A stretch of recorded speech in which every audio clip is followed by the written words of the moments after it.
এই বিচার নিয়ে এবং আজকের এই রায় নিয়ে আপনার প্রতিক্রিয়া জানতে চাই, জনাব অ্যাডভোকেট ফজলুর রহমান, বীর মুক্তিযোদ্ধা।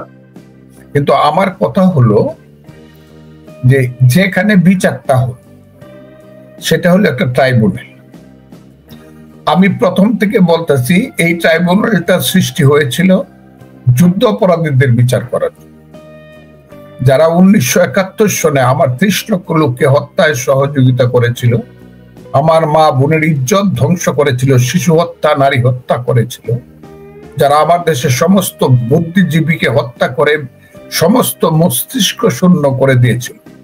ওইটা এর চেয়ে জঘন্যতম ব্যাপার পৃথিবীতে কোনোদিন রাজনৈতিক কারণে ঘটছে এইরকম খুব বেশি ইতিহাস পাওয়া যায় নাই, যেটা জামাত ইসলাম বা আল বদর রাজাকার আল শামসরা ঘটাইছে। সেই গণহত্যার বিচার করার জন্য এবং গণবিরোধী আল বদর রাজাকার আল শামস মানবতা বিরোধী তাদের বিচার, যুদ্ধ অপরাধীদের বিচার করার জন্য সেই কোর্টটা হয়েছে। সেই কোর্টে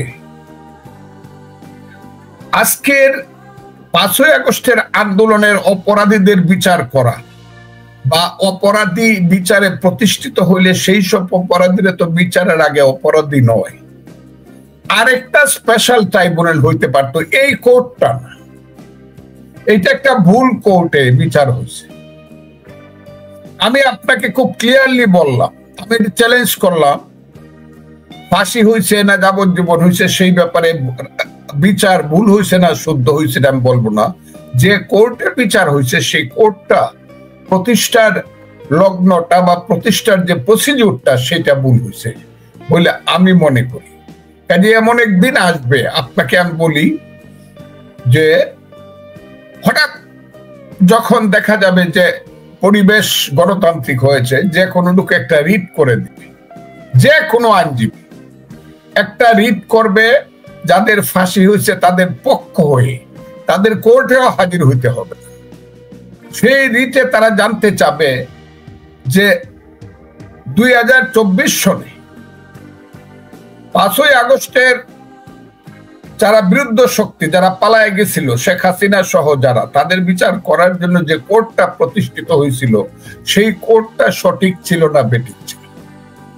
এই রিটটা হবে এই দেশে, এবং তখন যদি হাইকোর্ট, রিট বেঞ্চ এবং এপিলেট ডিভিশন একমত হয় ইয়েস ওই কোর্টটা সঠিকভাবে প্রতিষ্ঠিত হয় নাই বা গঠন করা হয় নাই, তাহলে যে কোর্টটাই সঠিক হয় নাই, সঠিকভাবে গঠন করা হয় নাই, সেই কোর্টের দ্বারা বিচারকৃত একটা রায় সেটা কি প্রযোজ্য হবে কিনা বা সেটা কি লিগ্যাল হবে কিনা, এই প্রশ্নটা কিন্তু আইসা যাবে। 1, 2 হলো এটা হলো এমন একটা ঘটনা হয়েছে যিনি মানে বাপের পিসি, তিনি আবার মায়ের মাসি, যিনি যুদ্ধ অপরাধী ট্রাইব্যুনালে গোলাম আজমদের মতো যুদ্ধ অপরাধীদের পক্ষে যিনি প্রসিকিউটর ছিলেন, ডিফেন্সে ছিলেন, জনাব তাজুল ইসলাম। আমি ব্যক্তিগতভাবে তাকে দুষছি না, তার কর্মকাণ্ডকে আমি বলছি। উনি ছিলেন ডিফেন্সের লয়ার, এখন আবার একই যুদ্ধ অপরাধী ট্রাইব্যুনালে উনি আবার প্রসিকিউশনের লয়ার উইথ অল দা শিবির কর্মী। এটা মনে হয় শিবিরের একটা আড্ডাখানা। আমি সবার নাম বলতে পারবো, এরা ছাত্র জীবনে সবাই শিবির করত এবং তাদের পূর্বপুরুষের ইতিহাসটাও বলতে পারবো। এদের বেশিরভাগ পূর্বপুরুষ মুক্তিযুদ্ধের ভূমিকা ভালো ছিল না, এরা মিলে টিলে একটা বিচার করছে, একটা প্রসিকিউশন করছে। এই প্রশ্নটা কিন্তু আসবে যে জনাব তাজুল ইসলাম যে মেইন প্রসিকিউটর, সেই প্রসিকিউটরের যে ভূমিকাটা ছিল এটা সঠিক ছিল কিনা। সেই দিন রিট কিন্তু বলে দিতে পারে যে না, জনাব তাজুল ইসলাম যে ভূমিকাটা পালন করছে সেটা সঠিক ছিল।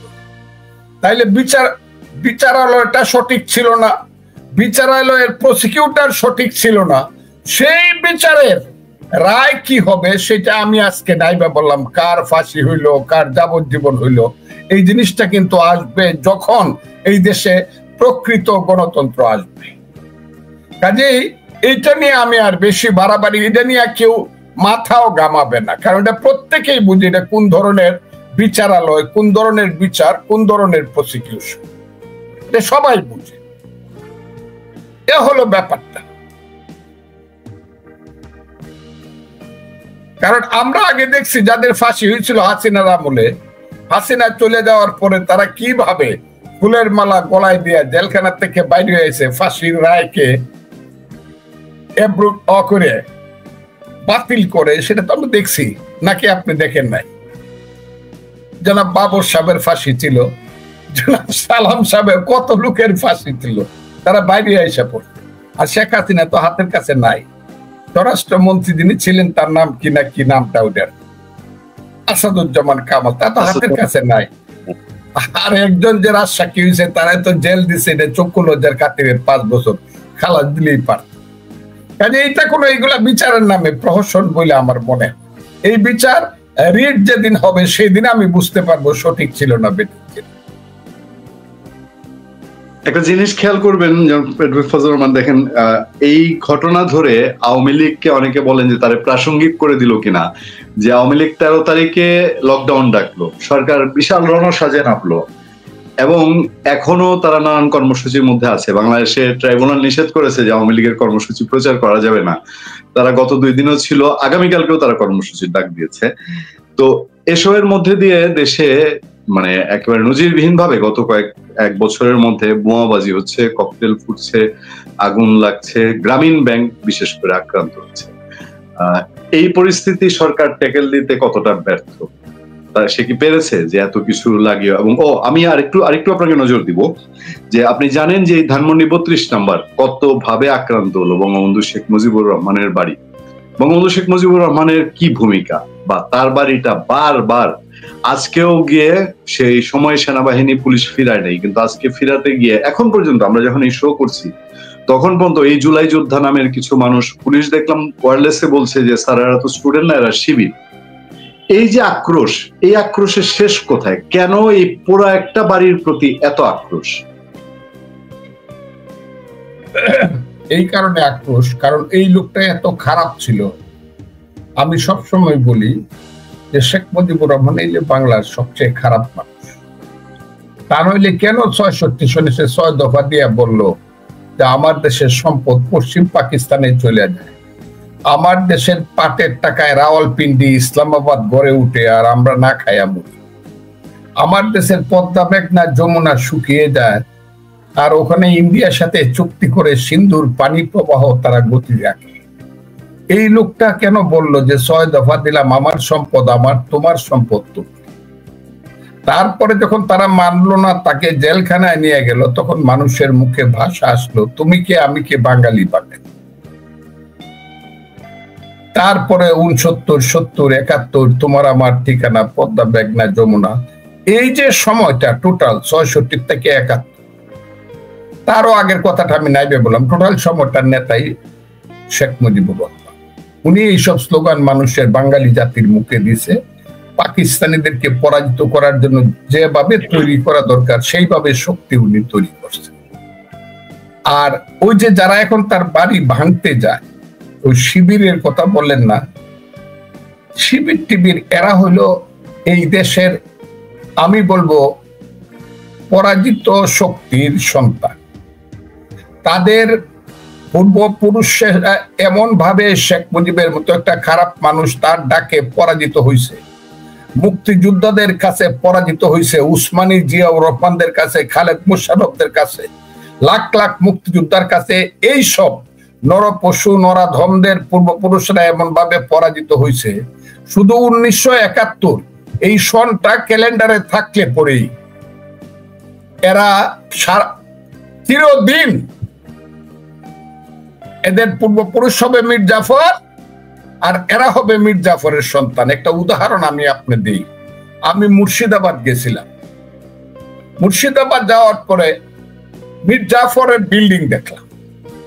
তখন আমাদেরকে যিনি নিয়ে গেলেন তিনি বললেন, স্যার আরেকটা জিনিস আপনারা দেখেন, একটা জায়গা আছে যেখানে মীর জাফরের পরবর্তী বংশধরেরা বসবাস করে, তাদেরকে পুলিশ ঘেরাও করে রাখে। কতদিন চলে গেছে, আমি গেছিলাম 2010 সনে, এর আগে 200 বছর চলে গেছে। 200 বছর পর একটা জায়গা ঘেরাও করে রাখে যেখানে মীর জাফরের বংশধররা থাকে, ওই জায়গাটাকে বলা হয় নিমক হারামের দেউরি। আবারও বলছি, মীর জাফরের বংশধররা মুর্শিদাবাদের যে জায়গার মধ্যে ঘেরাও করে থাকে, এই জায়গাটাকে বলা হয় নিমক হারামের দেউরি। এবং তারা যদি বাজার করতে যায়, 2 জন পুলিশ না গেলে মানুষ কিন্তু এখনো জুতা পেটা। কিন্তু তাদের তো কোনো অপরাধ নাই, তাদের 10 পুরুষ আগে মীর জাফর বেইমানি করছে, কিন্তু আজকে 10 পুরুষ পরেও আজকে তাদেরকে সেই বিশ্বাসঘাতকদের গ্লানি বয়ে বেড়াইতে হবে। আজকে যারা এইসব করে, ওই যে শিবির টিবির যারা করে, এরা 71 সনের গ্লানি বয়ে বেড়াচ্ছে। কিন্তু এরা শেখ মুজিবুর বঙ্গবন্ধুর বাড়ি ভাঙবো আর সবকিছু সূর্য ভাঙ্গিয়া দেখ, সূর্য অস্তমিত করে দেখ, কিন্তু এরা যে রাজাকার এবং রাজাকারের সন্তান, এরা যে ইয়াজিদের বংশধর, এরা যে কারবালায় হুসেনকে হত্যা করছে ইয়াজিদের বংশধর, এরা যে পলাশীতে সিরাজউদ্দৌলাকে হত্যা করছে মীর জাফরের বংশধর, যতদিন পর্যন্ত 1971 সনটা থাকবে ততদিন পর্যন্ত এই কালিমা তারা মুছতে পারবে না। কাজেই তারা এই জেদে জেদে এইসব অপকর্মগুলা করে। এনে বাড়িতে কি আছে সবই তো ভেঙে ফেলছে, আরো ভাঙুক, অসুবিধা কি? মানুষ আরো জানুক শেখ মুজিবের একটা বাড়ি আছে, সেই বাড়িটা ভেঙে ফেলছে। এই ভাঙ্গা বাড়িতেই দেখা যাবে কি হয় আমি জানি না, আমি বলতেও পারবো না। কিন্তু এটা হলো, বলে একটা ছেলে ক্লাস 9-এর একটা ছেলে ওই বাড়ির একটা ইট সংরক্ষণ করতে গেছিল, তাকে পুলিশ ধরে ফেলছিল, মুচলেখা দিয়ে ছাড়ছে। সেই ছেলেটা বের হয়ে বলছে যে এই ভাঙা বাড়ি একদিন বাংলার তীর্থস্থান হবে। আর যতই এটা ভাঙছে ততই এখানে যে ক্লাস 9-এর ছেলে যাচ্ছে, একটা রিক্সাওয়ালা ফুল দিতে যাচ্ছে, একটা অসহায় নারী গিয়ে ওখানে জয় বাংলা বলে। মনে হয় যেন যতই তারা এটাকে ধূলিসাৎ করতে যায়, ততই যেন এরকম পোড়া বাড়ি জড় পদার্থটা একটা শক্তি পরিণত হচ্ছে। জনাব ফজলুর রহমান, আমি আরেকটু দিকে নজর দিতে চাই। গতকালকে স্বরাষ্ট্র উপদেষ্টা বলেছেন মামলার রায় যাই হোক বাস্তবায়ন করা হবে। আজকে এই সরকারের পক্ষ থেকে ভারত সরকারকে খুব কঠোরভাবে চিঠি দিয়ে আহ্বান জানানো হয়েছে, অনুরোধ করা হয়েছে শেখ হাসিনা এবং আসাদুজ্জামান কামালকে ফিরিয়ে দেওয়ার জন্য। প্র্যাকটিক্যালি এই রায়ের আসলে কি ফল, কি হবে?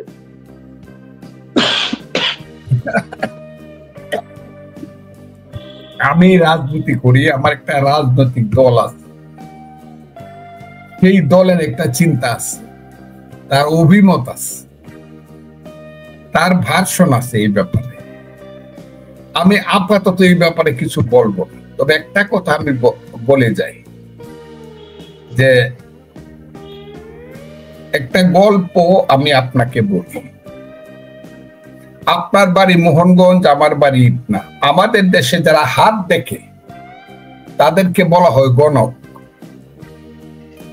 আবার একজন গণক ছিল খুব অভিজ্ঞ, সে হাত দেখতেও হইতো না, মানুষের কপাল দেখে বলে দিতে পারতো কপালে কি লেখা আছে।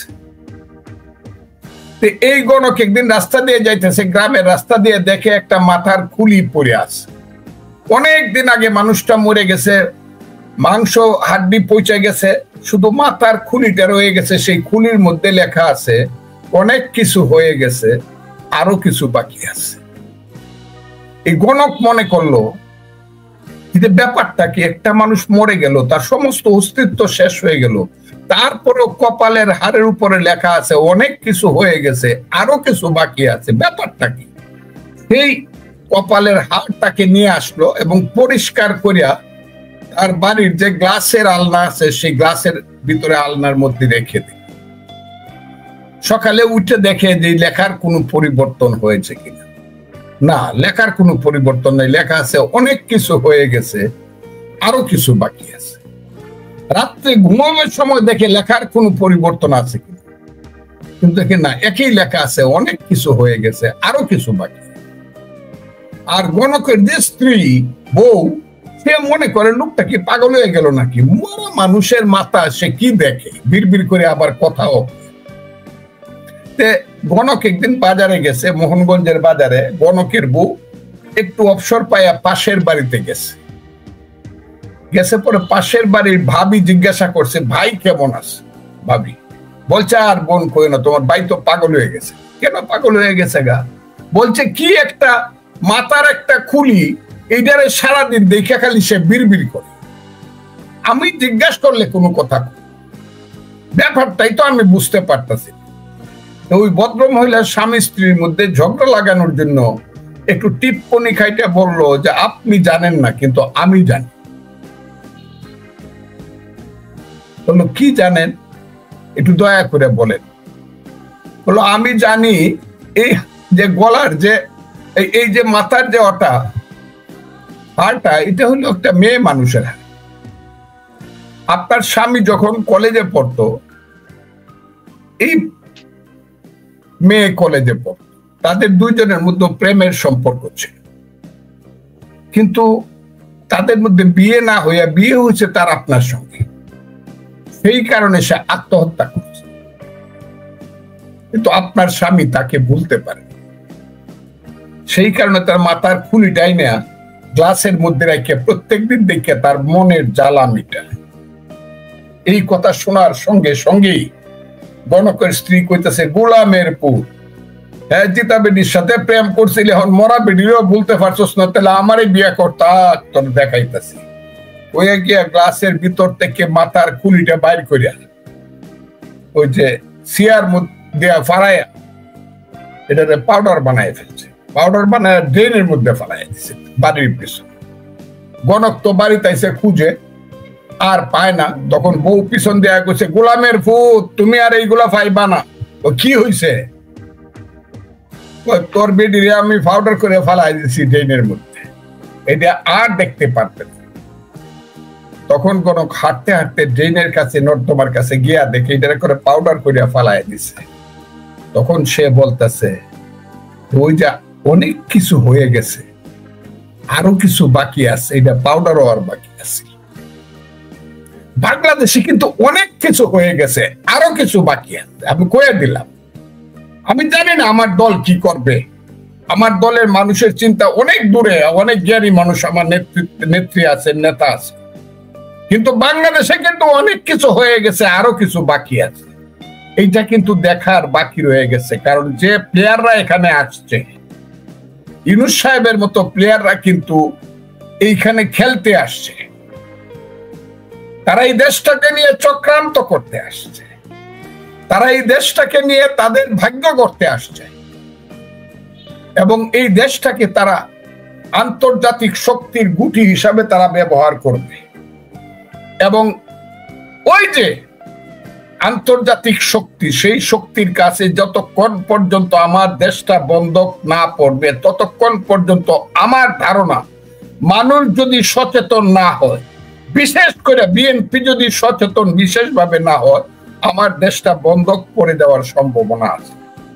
আমি বারবার একটা কথা বলি, এই দেশে 26 সনের ফেব্রুয়ারির প্রথমার্ধে ইলেকশন হবে কিনা, এইটা মূল কন্ট্রাডিকশন না। এই দেশে মূল কন্ট্রাডিকশন এখন আমি বলতেছি, এই যে রাজাকারের বাচ্চারা যারা আছে, এদের মূল কথা হইলো ৭১কে রাখবো, ৭১কে ধ্বংস করে দিব ক্যালেন্ডারের পাতা থেকে। এই ৭১ হইলো মূল কন্ট্রাডিকশন। যারা ৭১ চায় না তারা জামাতের নেতৃত্বে একজন, আর যারা ৭১ চাইতো এক সময় এরা পালাইছে, আর বিএনপি আছে দুদুল্যমান অবস্থায়। কিন্তু একটা সময় আসবে, ৭১কে সম্পূর্ণভাবে যদি কেউ মুছে ফেলতে চায়, এই দেশে একটা নিশ্চিতভাবে একটা রাজনৈতিক যুদ্ধ, নিশ্চিতভাবে একটা রাজনৈতিক যুদ্ধ হবে। কারণ মুক্তিযোদ্ধারা এখনো মরে নাই। এইটা হলো প্রিন্সিপাল কন্ট্রাডিকশন এই দেশে। ইলেকশনটা প্রিন্সিপাল কন্ট্রাডিকশন না। দেশ থাকলে ইলেকশন হবে, কিন্তু দেশেই যদি না থাকে ইলেকশন করবেন। এই জায়গাতে দেশটা এখন চলে গেছে, এই দেশটাকে রক্ষা করতে হবে। আমি মনে করি এখানে হাসিনার বিচার হইল কি হইল না, যাবজ্জীবন না ফাঁসি, তার চেয়েও বড় কথা হলো ৭১ থাকবে কি থাকবে না।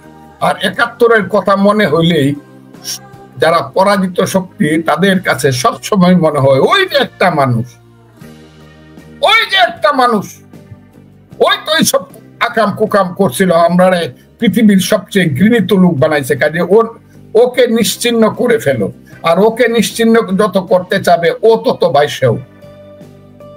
এটা হলো কথা, এইখানে এলো কন্ট্রাডিকশন। আমার কথাটা শুনেন, রায় হইল হাসিনার বিরুদ্ধে মিছিল হবে আনন্দের, হাসিনার ফাঁসি চাই, ফাঁসি চাই, ফাঁসি কার্যকরী করো। এতে 32 নম্বর বাঙ্গার তো কোনো দরকার নাই। তাইলে যেটা হাসিনার চেয়েও আরেকখানে বেশি, আরেকজনের উপরে বেশি, সেটা হলো মুক্তিযুদ্ধের উপরে রাজাকারের বাচ্চাদের জেদটা হলো সবচেয়ে বেশি। আমি একটা জিনিস আমি খুব ক্লিয়ার করার জন্য বলি, যারা 5ই আগস্টের আগে হত্যাকাণ্ড ঘটাইছে সরকার থেকে, তাদের কঠিন বিচার হোক, আমার কোনো আপত্তি নেই। কিন্তু আমার আপত্তিটা হলো প্রসিডিউর অনুযায়ী বিচার হোক। এ হলো কথা।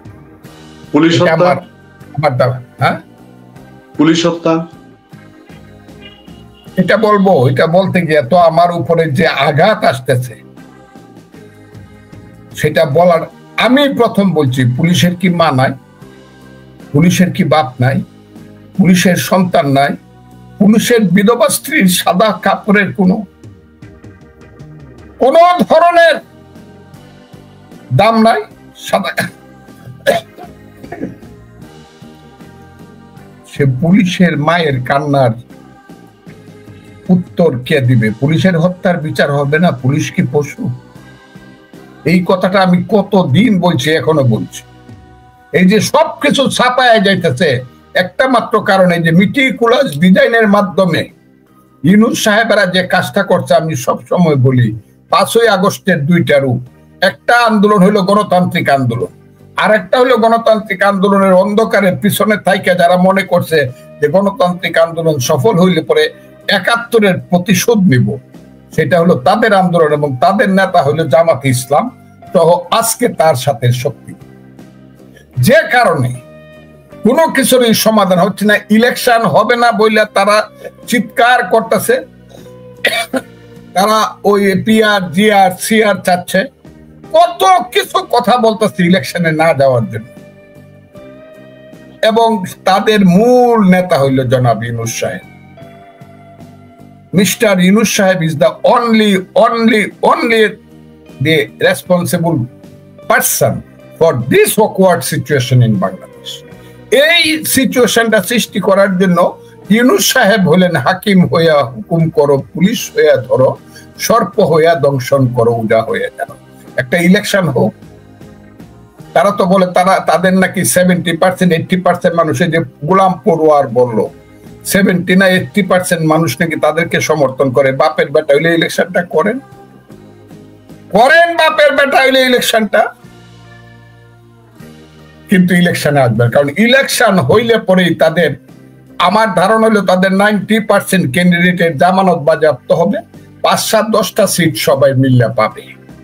এখন যে বাঘ বাকুমটা করে, হে আমরা সাংঘাতিক কিছু, এইটা মানুষ বুঝে ফেলবে। সেই কারণে তারা ইলেকশনে যাইতে চায় না, এবং এই দেশকে তারা কোনোদিন শান্ত হতে দিবে না, গণতন্ত্রের পথে যেতে দিবে না, এই দেশকে কোনোদিন তারা সংবিধানের পথে যেতে দিবে না। এটা হলো আমার।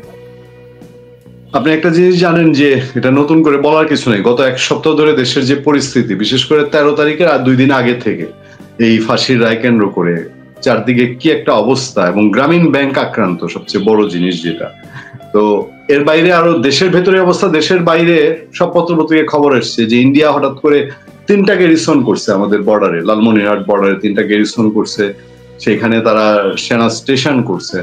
এটা নিয়ে আমাদের সরকারের কোনো বিবৃতি নাই, বা কেন হচ্ছে বাংলাদেশের মানুষের ভেতরে যে একটা টেন্স ভাব, এবং উল্টা ইন্ডিয়ার সাথে রিলেশন দিনকে দিন খারাপই হচ্ছে। মুম্বাই আক্রমণের পরে, গাড়ি বাস্টের পরে ভারতীয় পত্রপত্রিকা প্রকাশ্যে বাংলাদেশের উপরে দোষারোপ করছে। এইগুলার কি কোনো প্রতিক্রিয়া আমাদের দেশের উপরে হতে পারে? আপনার কি মনে হয়? ইন্ডিয়া বললে পরে এমন একটা প্রবলেমে পড়ে মানুষ, উত্তরটা দিতে এত কঠিন। আপনি সত্য কথাটা বললেই বলবে তো ভারতের দালাল। যা হোক, সেইটা আমি চিন্তা করি না। তো একটা কথা চিন্তা করি, ওই যে কি বললো, কি নাম, জনাব আবু তাহের, জামাত ইসলামের নাইবে আমি, আমাদের তো কোনো চিন্তা নাই, আমাদের তো 50 লক্ষ সৈন্য আছে, ওনাদের হাতে আছে 25 লক্ষ ডাইরেক্ট ফাইটার, আর গেরিলা ফাইটার আছে 25 লক্ষ।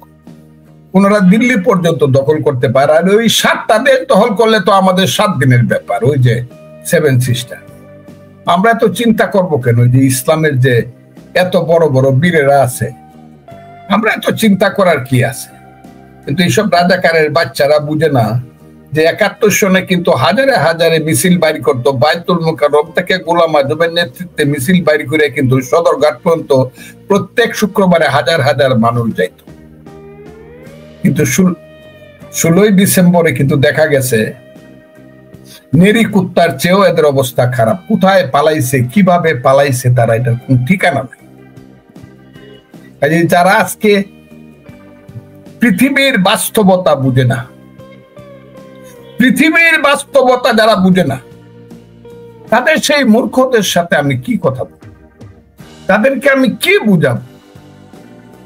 আর আপনার দুনিয়া যদি কিয়ামত না হয়, তাহলে তো ইন্ডিয়া আমার চতুর্পার্শ্বে চিরদিন থাকবে। 3 পার্শ্বে থাকবে ইন্ডিয়া, 1 পার্শ্বে বঙ্গোপসাগর। আমি সারা দিন সারা বছর শুধু ইন্ডিয়ার সাথে ঝগড়া করে যে আমার চেয়ে শক্তিতে 100 গুণ বেশি, আমার চেয়ে সম্পদে যে 100 গুণ বেশি, তার সাথে শুধু প্রতিদিন ঝগড়া করে আর বকাবকি কইরা আমার দেশটাকে কতটুকু আমি শান্ত রাখতে পারবো, কতটুকু আমি সমৃদ্ধ করতে পারবো, কতটুকু আমি আমার দেশটার মানুষকে আমি শান্তি দিতে পারবো। এরা এইসব করতেছে কেন? এরা তো রাজাকারের বাচ্চা। এই দেশে তারা আলবদর রাজাকাররা এই দেশে হিজবুত তাহরীরের মধ্য দিয়ে দেশে একটা সাম্প্রদায়িক এবং জঙ্গিবাদী রাষ্ট্র তৈরি করতে চায়, যেটা কোনোদিন সম্ভব না। এইটাও এইসব মূর্খরা বুঝে না। বুঝে না বলে বিপদ হয়েছে, তবে বুঝবে। এদের সাথে কোনো পাবলিক নাই। এলাকায় গেলে দেখা যায় 100 সেন্টার আছে, 130টা সেন্টার আছে, জামাতের ক্যান্ডিডেট আছে, এক নাগারে 30টা এমপি সিট আছে, যেখানে একটা সেন্টারও জামাত পাস করবে না, একটা কেন্দ্রে জামাতের দাঁড়িপাল্লা পাস করবে। কিন্তু বড় বড় কাজ করতেছে এই দেশে, এত বকা বকি মারামারি, সকাল থেকে উঠে ধরে ফেলবো, মারে ফেলবো, এরাই করতেছে। কি করা যাবে? কারণ ইউনূস হইলো তাদের শেল্টার, আর আমেরিকা হলো তাদের শেল্টার মাস্টার, বিদেশিরা। আর সেই বিদেশি নাগরিকেরা এখানে আইসা এই দেশটাকে পরাধীন করার জন্য সমস্ত চক্রান্ত করতেছে। এরা হইলো আমাদের দেশের কালো রবার্ট ক্লাইভ। আমি আর এখন যাইতে হবে আরেকটা জায়গাতে। আমি আপনাকে শুধু বলবো, এই দেশ এত তাড়াতাড়ি শুদ্ধ হবে বলে, শান্ত হবে বলে আমার মনে হয়। কারণ ইউনূস সাহেব বলেন, একটা বা 2টা মিনিট সময় নিব, শুধু 2টা টপিক ছোটখাটো। একটা হলো গণভোটের যে আয়োজন করছে, 4-5টা প্রশ্ন, এই 4 দফা ভোট আমি কি দিব আমি বুঝি নাই এখন পর্যন্ত। এই যে 1 সপ্তাহ হয়ে গেছে, বুঝি নাই। আর সবশেষ, আপনি যেহেতু নির্বাচন করছেন, আপনার এই বয়সে এসে আপনার দল আপনাকে সম্মানিত করেছে। আপনার এলাকা একটা খুবই বঞ্চিত এলাকা, এখনো হাওরের বিধ্বস্ত এলাকা, এখনো অনেক গ্রাম আছে যেখানে বর্ষাকালে যোগাযোগ সাংঘাতিক বিচ্ছিন্ন। আপনার এলাকার মানুষ তাকিয়ে আছে নতুন উন্নয়নের কোন রূপ দেখতে পাবে কিনা আপনার হাত দিয়ে। একজন মুক্তিযোদ্ধা আপনি। এই 2টো প্রসঙ্গে আপনার মতামত জেনে আজকে শেষ করব। 1 নাম্বার হচ্ছে যে আমরা একটু জানতে চাই যে আপনার এলাকার মানুষকে বুঝাতে পারবেন কিনা যে কি ভোটটা সে দিবে? না, আমি এটা বুঝাবো না। আমি বলবো যে একটা গণভোট, আমরা যদি ক্ষমতায় চাই, আমার দলকে আমি অনুরোধ করব একটা গণভোট দেওয়ার জন্য, যে দেশের রাজাকারের বাচ্চারা, আলবদরের বাচ্চারা ইলেকশন করতে পারবো কিনা, যারা 71কে মুক্তিযুদ্ধকে মানে। এইটা একটা প্রথম গণভোট হবে বললাম। কিন্তু এই গণভোটটা করে ছেড়ে দেব যদি আল্লাহ সময় দেয়, 1। আর 2 নম্বর হলো, আমার দল আমাকে নমিনেশন দিছে। আমার তো একটা নমিনেশন দেয়নি। আমি আমার নেত্রী, দেশ নেত্রী খালেদা জিয়া এবং জনাব তারেক রহমান আমার নেতার প্রতি আমি কৃতজ্ঞ। এই কারণে আমার 2টা নমিনেশন দিছে। আমার তারা সাসপেন্ড করছিল, আমার পিরিয়ড শেষ হওয়ার আগে, সাসপেন্ডেড পিরিয়ড, আমাকে তারা সংসদীয় আসনে নমিনেশন। তাইলে আমার তো 2টা নমিনেশন, ডাবল নমিনেশন। সেই কারণে আমি তাদেরকে ডাবল আমি কৃতজ্ঞতা জানাই, তাদেরকে ধন্যবাদ জানাই, এবং আমার দেশের মানুষকে এবং স্থায়ী কমিটিকে আমি ধন্যবাদ জানাই, নেতা নেত্রীকে ধন্যবাদ জানাই। এবং একটা জিনিস মনে করেন, আমার এলাকাতে আছে জামাতরা এমন ষড়যন্ত্র করতেছে, লাখ লাখ টাকা খরচ করে প্রশাসন কিনতে চাইতেছে, পুলিশ কিনতে চাইতেছে, প্রতিদিন আমার অন্তরে একটা জ্বালা দিতেছে, প্রতিদিন আমাকে যন্ত্রণা দিতেছে, বিভিন্ন ভাবে একটা দুইটা কাজ করিয়া ওই টাকা দিয়ে তারা ঘুষ, আমি আর বলতে চাই না এইগুলা, এখন বলবো না, কারণ এরা এত ছোট অফিসার, এদের বিরুদ্ধে আমি কোনো কথা বলবো না, এরা আমার সন্তানের মতো। অথচ এদেরকে বাঁচানোর জন্য, ইটনা অষ্টগ্রাম মিঠামনের পুলিশকে বাঁচানোর জন্য 15 দিন আমি অর্ডার দিছি, 15 দিন পর্যন্ত আমাদের বিএনপির কর্মীরা গিয়া থানায় থানায় পুলিশ নিয়ে ঘুমাইছে। আর আমার কথার জন্য, আমার বক্তব্যের জন্য অন্তত 5,000 পুলিশ তাদের আল্লাহর রহমতে জীবন রক্ষা পাইছে। এই পুলিশকে মারা যাবে না, না হলে 5ই আগস্টের পর থেকে এই দেশে মাইরা পুলিশ মেরে ছাপ্পা করে ফেলত। আমি পুলিশকে বলবো যে আপনাদের আচরণ অনেকটা সঠিক হয়েছে, আরো সঠিক হওয়া উচিত।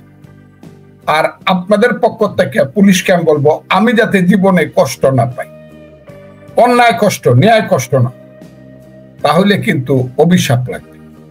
কারণ আমি পুলিশের জন্য, আমাকে সচিবালয়ের সর্বোচ্চ পর্যায় থেকে আমাকে থ্রেট করা হয়েছে, আপনি পুলিশ হত্যার বিচার চান, আপনি জানেন আপনি কত বড় অন্যায় করতেছেন আন্দোলনের বিরুদ্ধে, পুলিশ হত্যার বিচার চান আপনি ফজলুর রহমান। আমি চিরদিন চাবো এই কারণে যে পুলিশ ওই দেশের মানুষ, পুলিশ অন্যায় করলে তার বিচার হবে, আর পুলিশকে হত্যা করলে যারা হত্যা করছে হত্যাকারীদের বিচার হবে।